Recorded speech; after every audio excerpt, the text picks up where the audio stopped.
Mike and Leilana thoroughly enjoyed their performing of William Shakespeare and other people's dialogue and tucked into the evening. Would you like a beer, Leilana? Sure. What do you have? I have some Anchor Steam California Lager. Awesome. Mike goes to the refrigerator to get the beer.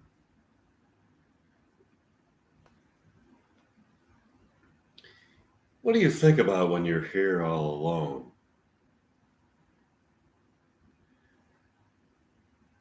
I look at the Golden Gate Bridge and see lovers hand in hand and then look up at the sky. I have a telescope that brings into focus distant planets, but you can only see them as light images. That's only a view of planets in our galaxy. I then think about the planets in other galaxies and the possibility of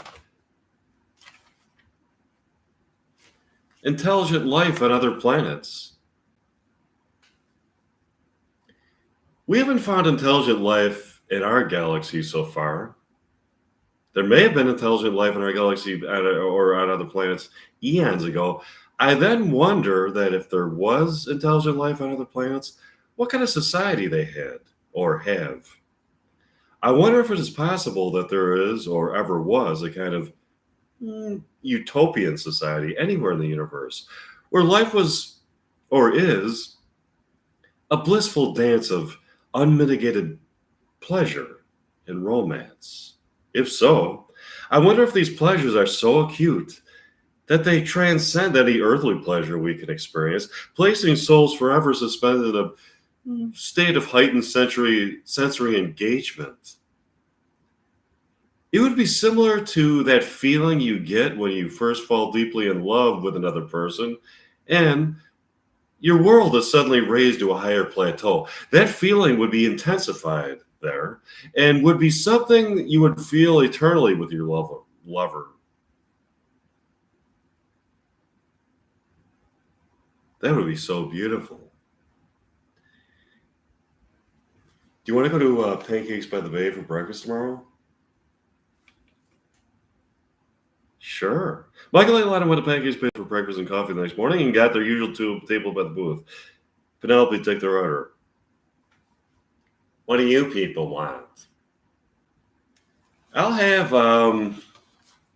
the Bayside griddle cakes and a cup of Mountain Morning coffee. Great. What's it going to be for you, Leilana? Give me the Bayside griddle cakes, or give me the Bayside crepes, and a cup of Mountain Morning coffee. I get that for you people. They are looking out the window when all of a sudden the same woman in the Corvette pulls up. She's holding a package. She looks right at them from inside of her car. Another woman gets out of the car and walks into the restaurant. She looks at them directly sitting at the table.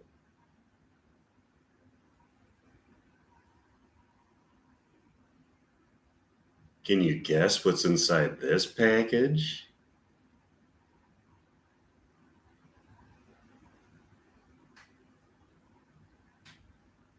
She then saunters out of the restaurant, keeping her head in the same position, staring at them the whole way to the car. She screams and then laughs at a high volume, and the car races away. That was weird.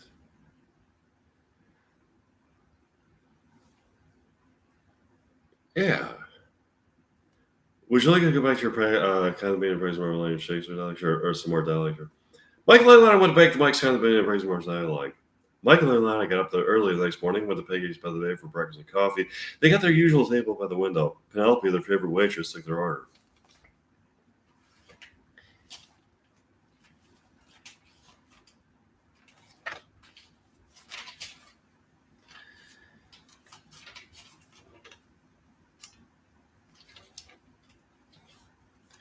What's it going to be for you this morning?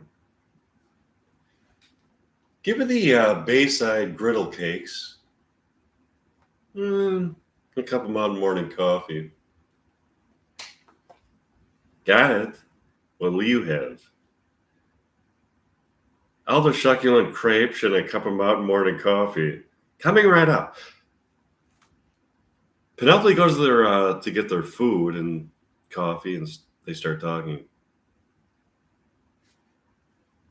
This is bizarre. I wonder what the Corvette woman had in the package. I don't know. She laughed as she drove off.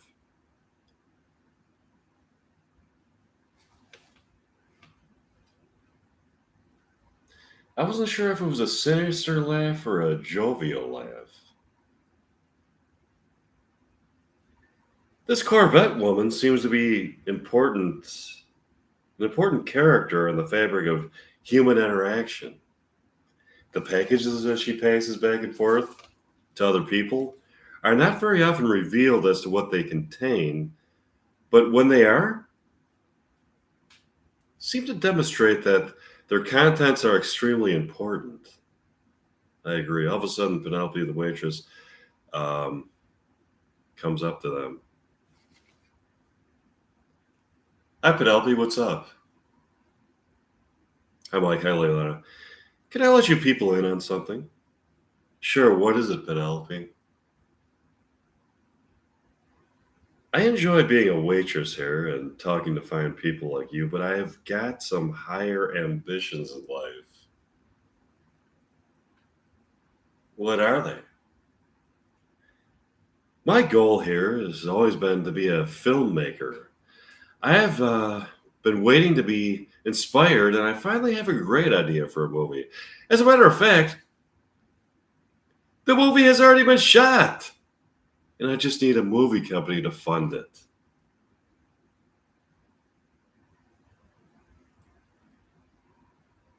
If it's good, I'm sure you have no problem with that. What's it about? I've been observing people in and around Pancakes by the Bay, in the restaurant and outside. I've been writing dialogue that embellish conversations I have heard and have pieced together a story of events that have taken place. I've gotten home after work and written a script based on events I have seen and dialogue I have heard. I have a rough draft of the script and a low budget production of the movie. What I want is to get it produced by a mainstream Hollywood producer such as Martin Scorsese, etc. Oh, that's wonderful, Penelope. Um, I hope you achieve your dream. Here's the weird aspect of the situation. In observing these people and writing a story about them, I found something disturbing. What? There's been a murder. I don't know who committed the murder, only that it was committed by some of these people. How do you know there was a murder? I saw some people pull up in a van and throw a body inside. Their identity was concealed with masks. But I happen to know it was these people. How do you know? Okay, a hat that several of these people have been wearing to the restaurant. They take turns wearing the same hat on different days. The people in the van, when they drove off, accidentally dropped this hat. I retrieved this hat and compared to the hat as seen by security cameras and surveillance. Indeed, a close analysis has revealed this to be the same hat.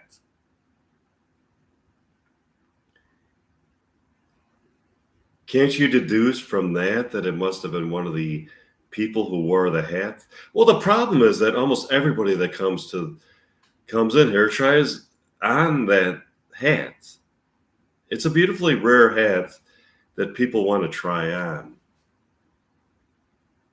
So knowing who wore the hat, who has worn the hat, doesn't give me any clues. Here's my idea. I have this story that I've written, produced by a Hollywood movie company, and people come to see it. Within the movie, there is evidence of a murder that took place. The viewing audience can try to piece together the evidence and see if they can solve the murder. That way, the movie might not only be a box office hit, but provide evidence to solve a murder case. Great idea, Penelope. Yeah, it is. Would you like to practice some more dialogue? Sure. Michael and I went back to Leilani went back to Mike's Gotta Be to practice more dialogue. Here's an excerpt from it.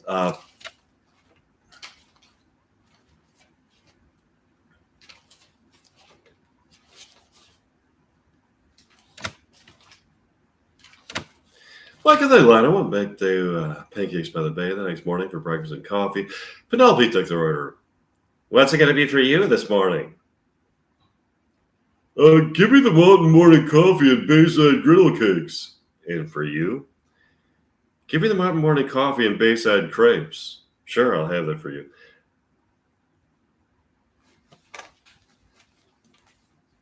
Have you thought about the murder yet? Yeah. I was trying to understand the motive for it. Yeah, also, there's not enough physical evidence to directly connect the murder to any person. All we know is that it was committed by a person who was wearing the same hat that people have been taking turns wearing. That gives us a pretty good clue, but it is not definitive evidence that the person who committed the murder was a person who wore that hat. Yeah, they were wearing that hat when we saw them throw the dead body in the van, but we don't know the circumstances of where they got the hat. Somebody left some kind of pamphlet on the table. What is it? Leilani looks through the pamphlet. It looks like it's some kind of invitation to a pagan ceremony. They are honoring the pagan deity Gorgon. That might be a clue. There are pagan religions that believe that human sacrifice can confer immortality to a person if it is offered up to the gods. I don't believe that myself, but there are crazy people out there. Maybe some of the people who have been coming here are part of the pagan religion that sacrifices human beings to Gorgon. And we should observe some of these people more closely in the future to see if they seem suspicious. Yeah. Do you want to go back to my condominium to practice some more dialogue? Sure. Michael and I went back to Mike's condominium to practice some more dialogue. Here's an excerpt from it. I get some dialogue.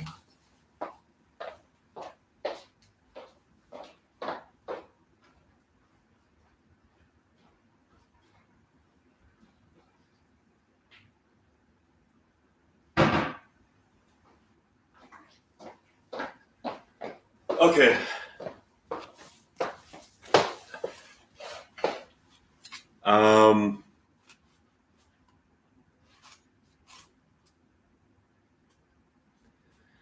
Body Heat. Warrior Brothers, 1981. Screenplay by Lawrence Kasdan. Directed by Lawrence Kasdan. Characters, Maddie, Kathleen Turner, Racine, William Hurt. Notes, Maddie Walker is married to a very wealthy man. They have a house in Pine Haven, an upper-crust Coconut Grove, like seaside community. Maddie has targeted Ned Racine as a pawn in her plot to kill her husband.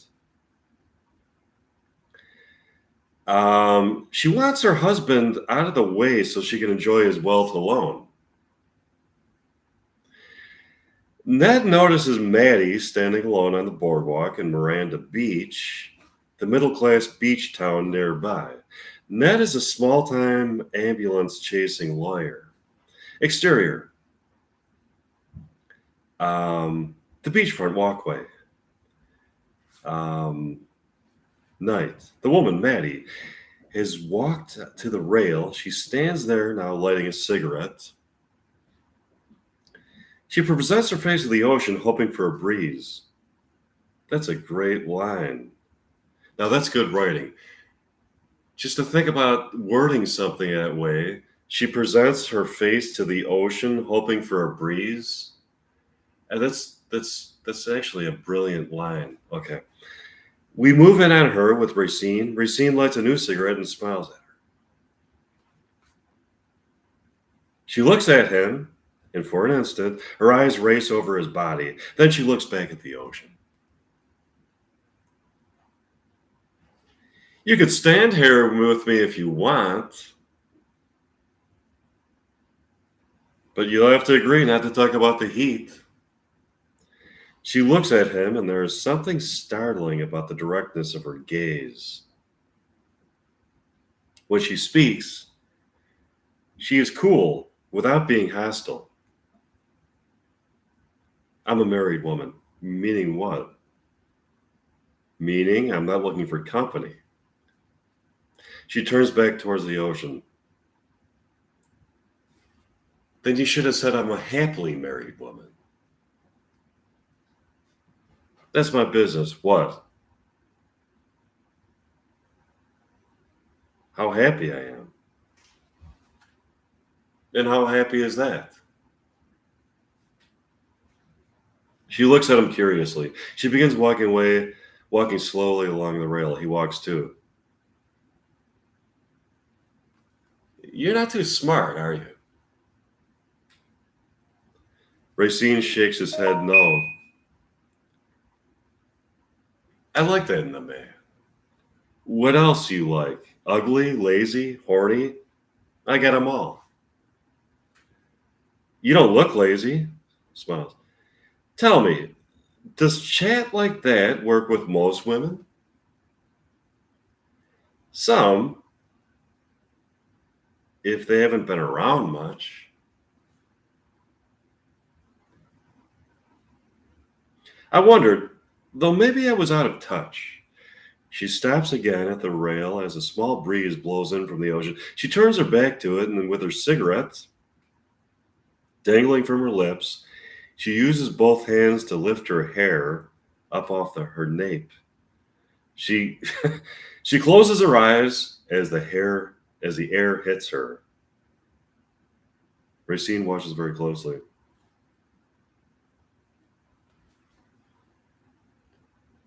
How about I buy you a drink?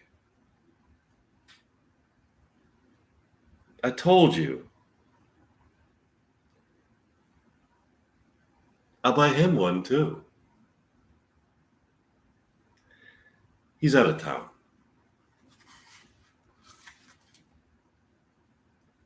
My favorite kind. We'll drink to him.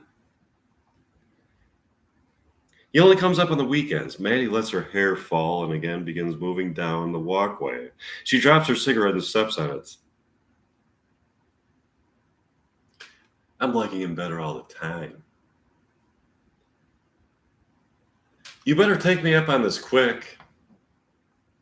In another 45 minutes, I'm going to give up and walk away. You want to buy me something? I'll take one of those. They have come upon a vendor selling snow cones. What kind? Cherry. Make it two. The vendor scoops and pours as Racine lays some change in the cards.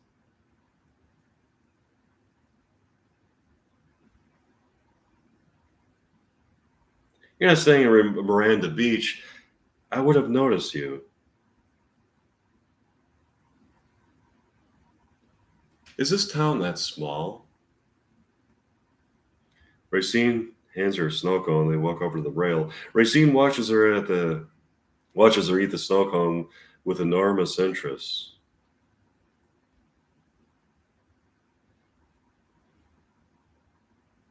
Pine Haven. You're staying up in Pine Haven. On the waterway. She gives him a look surprised. You have a house. How'd you know? You look like Pine Haven. How does Pine Haven look? Well tended. She looks out at the ocean. Yes, I'm well tended, all right. Well tended. What about you? Me? I need tending. I need someone to take care of me. Rub my tired muscles. Smooth out my sheets. Get married. I just need it for tonight. For the first time, Maddie laughs. A moment later, she spills a snow cone over the front of her dress. It makes a bright red stain against the white. The thin material clings to the line of her breast.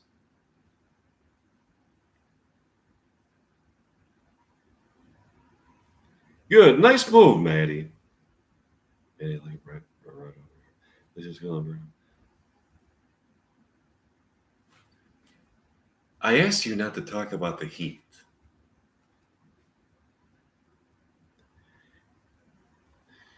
Would you give me a paper towel or something? Dip it in some cold water.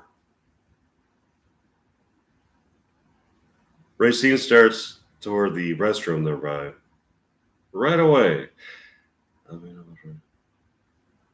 You don't want to lick it? This causes a momentary hitch in Racine's retreat, but then he hurries off. Okay. Oh, there's more to this. Body heat too. Okay. Notes. This scene immediately follows a previous one. See notes from the previous scene. Ned is pulled up to the Pine Haven Lounge looking for Maddie. Interior cocktail lounge, Pine Haven night. Dark, almost classy. The place is half full. Maddie is drinking at the end of the bar, her cigarette next to her glass. Cigarettes next to her glass. The bar chairs near her are empty. Racine comes in, looks around, walks over and sits in the seat next to her. She looks up surprised. Look who's here. Isn't this a coincidence? Racine looks at her, almost as though he can't place her. But he doesn't push that effect hard. He lights a cigarette. I know you. You're the one that doesn't talk, that doesn't want to talk about the heat. Too bad. I'll tell you about my chimes.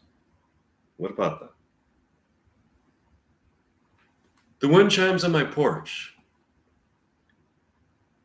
They keep ringing, and I go out there expecting a cool breeze. That's what they've always meant, but not this summer. This summer, it's just hot air. Do I remind you of hot air? The bartender has come up. Bourbon, any kind on the rocks. Another? She thinks and nods her agreement. Bartender moves away. What are you doing in Pine Haven? I'm no yokel. Why, I was all this way to Miami once.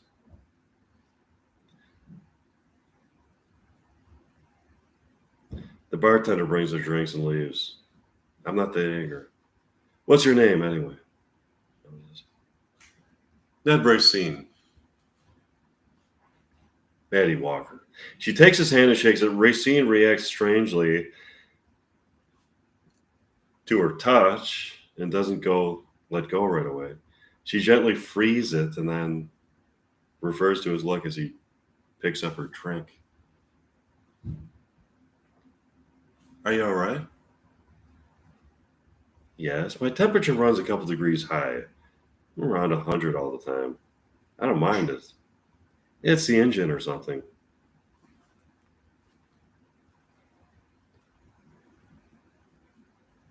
Maybe you need a tune-up.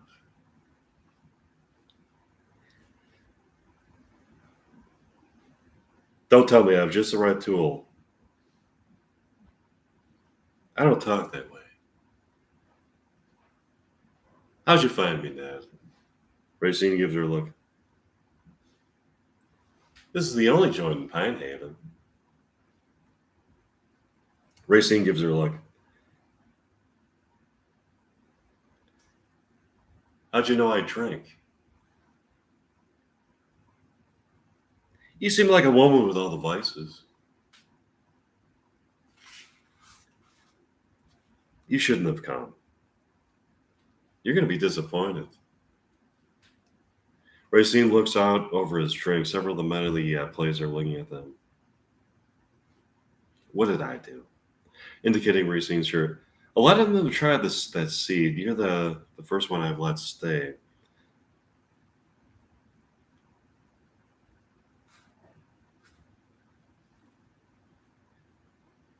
This is my community bar. I come here. I don't really know who we're going to fool. You've been pretty friendly, she gives it. Now leave me alone. She stands up, takes her purse and her cigarettes, and walks to the other end of the bar where she sits down. Racine watches her with amazed eyes. She stands up and throws some money on the bar. He stalks out of the bar. Let's see.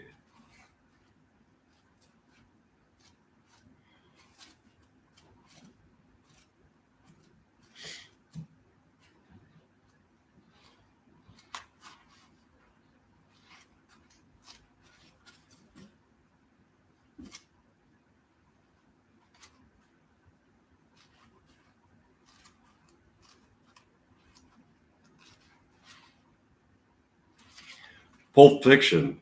Okay, this one's in here. Okay. Pulp Fiction. Miramax, 1994. Screenplay by Quentin Tarantino. Directed by Quentin Tarantino. Characters: Vincent, John Travolta, Jules, Samuel L. Jackson. Notes: Vincent and Jules work together in Los Angeles. Their boss is Marcellus, a relatively major drug dealer. They have been sent to take care of some guys who are trying to cheat Marcellus out of a deal. They know that it will probably involve killing them. This is a typical day for Vincent and Jules. To interior, 74 Chevy, moving morning. An old gas-guzzling, dirty white 1974 Chevy Nova barrels down a homeless-ridden street in Hollywood. In the front seat are two young fellas, one white, one black, both wearing cheap black suits with thin black ties under long green dusters. Their names are Vincent Vega, white, and Jules Winfield, black. Jules is behind the wheel. So I might not want to say all these lines. Let's see the ones I want to say. Okay. Jules. Oh, wait. So, okay, now tell me about the hash bars. What do you want to know?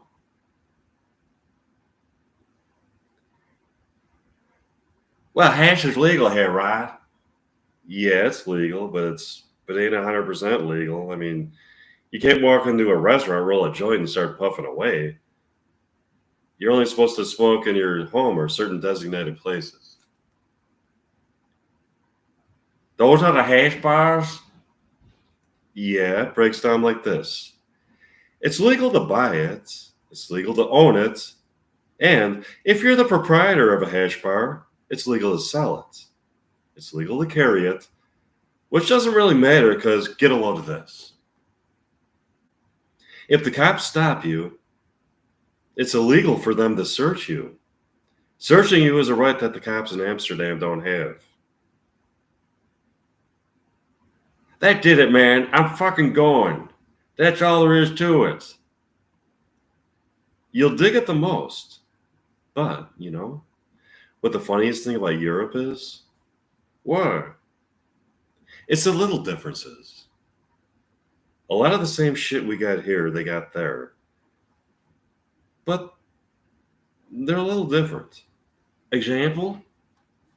Well, in Amsterdam, you can buy a beer in a movie theater. And I don't mean in a paper cup either. They give you a glass of beer, like in a bar. In Paris, you could buy a beer at McDonald's. Also, you know what they call a quarter pounder with cheese in Paris? They don't call it a quarter pounder with cheese? No. They got the metric system there. They wouldn't know what the fuck a quarter pounder is. What do they call it? Get this. Royale with cheese. Royale with cheese. What do they call Big Mac? The Big Mac's a Big Mac, but they call it late Big Mac. What do they call Whopper? I don't know. I didn't go into a Burger King, but you know what? They put out French fries in Holland instead of ketchup. What? Mayonnaise. God damn. I seen them do it. And I don't mean a little bit on the side of the plate. They fucking drown it in that.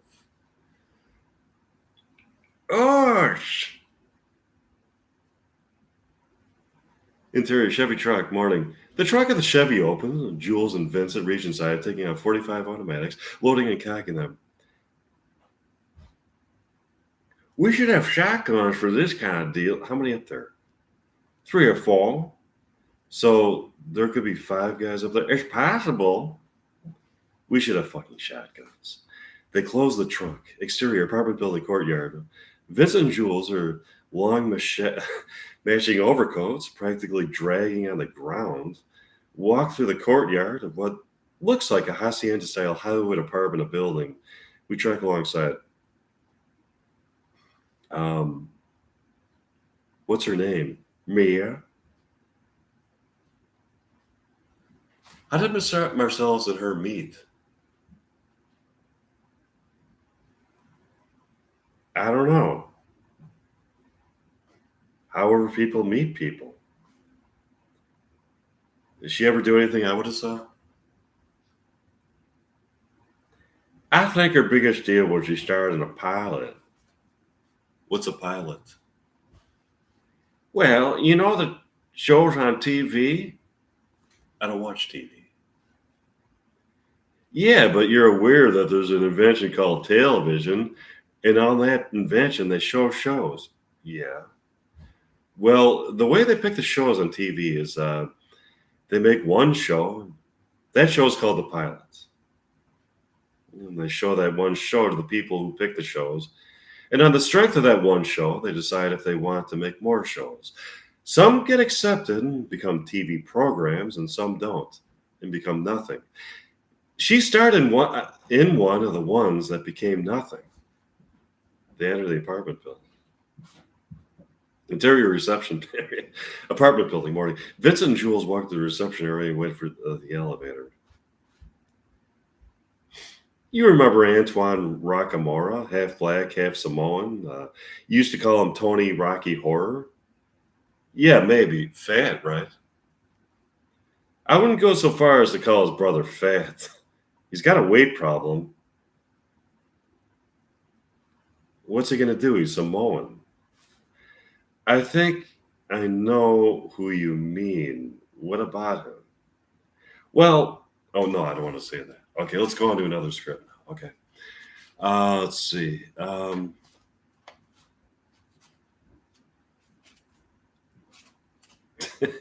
Oh, Clerks.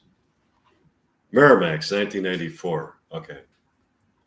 Screenplay by Kevin Smith, directed by Kevin Smith. Characters: Dante, Brian O'Halloran, Randall, Jeff Anderson. Notes: Dante and Randall are good friends, around 20 years old. They work for the same boss in dead-end jobs in a New Jersey town. Dante works at the Quick Stop Deli and takes it far too seriously. And Randall runs a video store next door and doesn't take it seriously at all.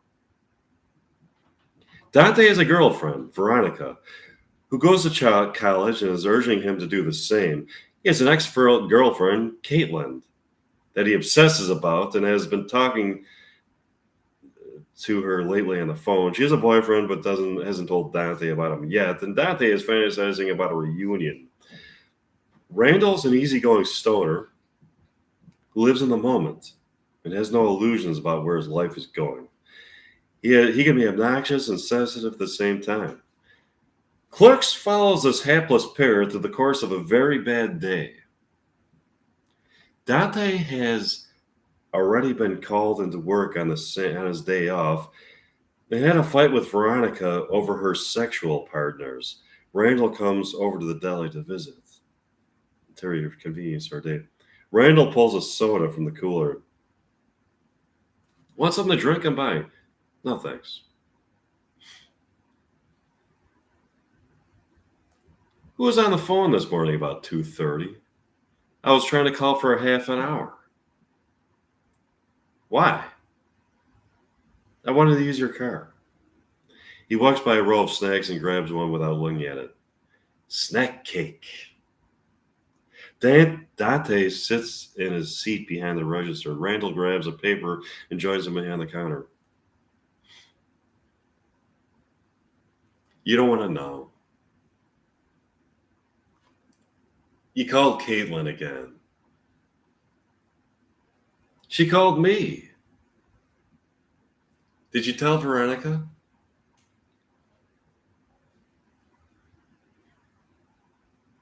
One fight a day with Veronica is about all I can stomach, thanks. What did you two fight about? I guess it's not really fighting.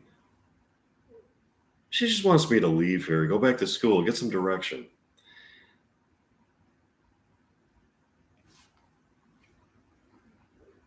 I'll bet the most frequent topic of arguments is Caitlin Bree. You win. I'm going to offer you some advice, my friend. Let the past be the past. Forget Caitlin Bree. You've been with Veronica for how long now? 7 months. Chick's nuts about you. How long did you date Caitlin? 5 years. Chick only made you nuts. She cheated on you how many times? 8.5. 8.5? Party at John K's senior year. I get blitzed and passed out in his bedroom. Caitlin comes in and dives all over me. That's cheating. In the middle of it, she calls me Brad. She called you Brad. She called me Brad. That's not cheating. People say crazy shit during sex. One time, I called this girl Mom. I hit the lights and she freaks. Turns out she thought I was Brad Michelson. What do you mean? She was supposed to meet Brad Michelson in a bedroom. She picked the wrong one. She had no idea I was even at the party. Oh my God. Great story, isn't it? That girl was vile to you. Interesting postscript to that story. Do you know who wound up going with Brad Michelson in the other dark bedroom? Ellen Harris. Chess team Ellen Harris? The two moved to Idaho together. After graduation, they raised sheep. That's frightening. In light of this lurid tale, I don't see how you can even romanticize a relationship with Caitlin. She broke your heart and inadvertently drove men to deviant lifestyles. Because there was a lot of good in our relationship. Oh, yeah? I'm serious. Aside from the cheating, we were a great couple. That's what high school is all about. Algebra, bad lunch, and infidelity. You think things would be any different now? They are. When she calls me now, she's a different person. She's frightened and vulnerable. She's about to finish college and enter the real world. That's got to be scary for anyone. Oh shit, I've got to place an order. I'm talking to myself here. No, I'm listening. She's leaving college and she's looking for me for support. And I think that this is leading our relationship to a new level. What about Veronica? I think the arguments Veronica and I are having it are some kind of manifestation of a subconscious desire to break away from her so that I can pursue the possibility of a more meaningful relationship with Caitlin. Caitlin's on the same wavelength? I think it's safe to say yes. Then I think all four of you had better sit down and talk it over. All four? You, Veronica, Caitlin, and Caitlin's fiance. The headline of the engagement announcement reads, Bree to wed Asian design major. No, Dante's day goes from bad to worse when he gets the news of Caitlin's engagement. Then Caitlin unexpectedly shows up at the deli where Dante is having trouble coping. She's taking the train down from school to see him. She doesn't know what she wants anymore than Dante does, but she thinks she's got it all sorted out. In the process, she sends a different mixed message with other reliant interior video store night on counter.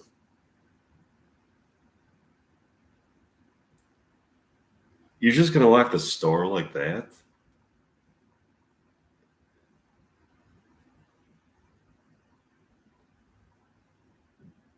I want to talk to you about something. I don't want to be disturbed. You saw it? Very dramatic, I thought. It's not what you think. What, it's worse? You're pregnant with an Asian design major's child? No. Were you going to tell me or just send an invitation? I was going to tell you. But then we were getting along so well, I didn't want to mess it up. You could have broken it to me gently, at least by telling you. I told you I had a girlfriend. Thanks for the vote of confidence. Was it right? Wreck is a harsh term. Disturbed is more like it. Mildly disturbed, even.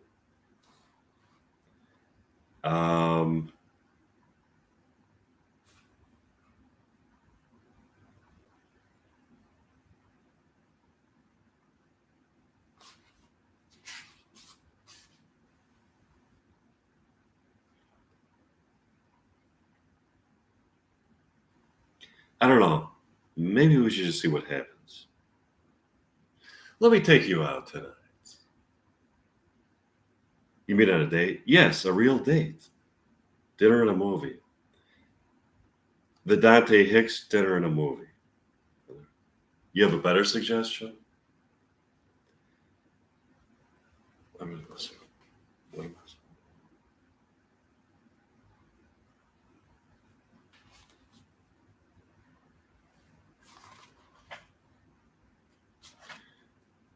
I do one more of these.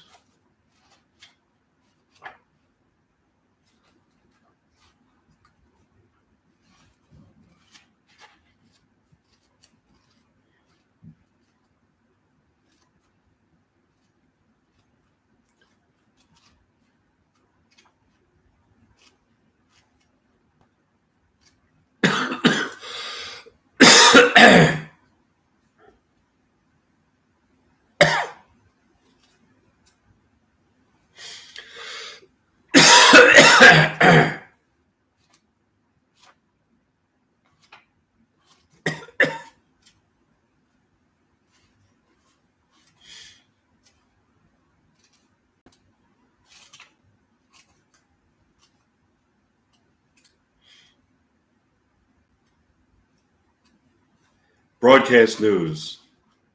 20th Century Fox, 1987. Screenplay by James L. Brooks. Directed by James L. Brooks. Characters Jane, Holly Hunter, Tom, William Hurt. Notes, Jane is a television news editor. A compulsive perfectionist, passionate and obsessive about her excellence. She loves her job and gives it 200%. She meets Tom at a convention where she's just giving a speech in the bomb because I had integrity. Tom, I didn't appreciate the speech. Hotel room, street nurses. You know what? That's enough.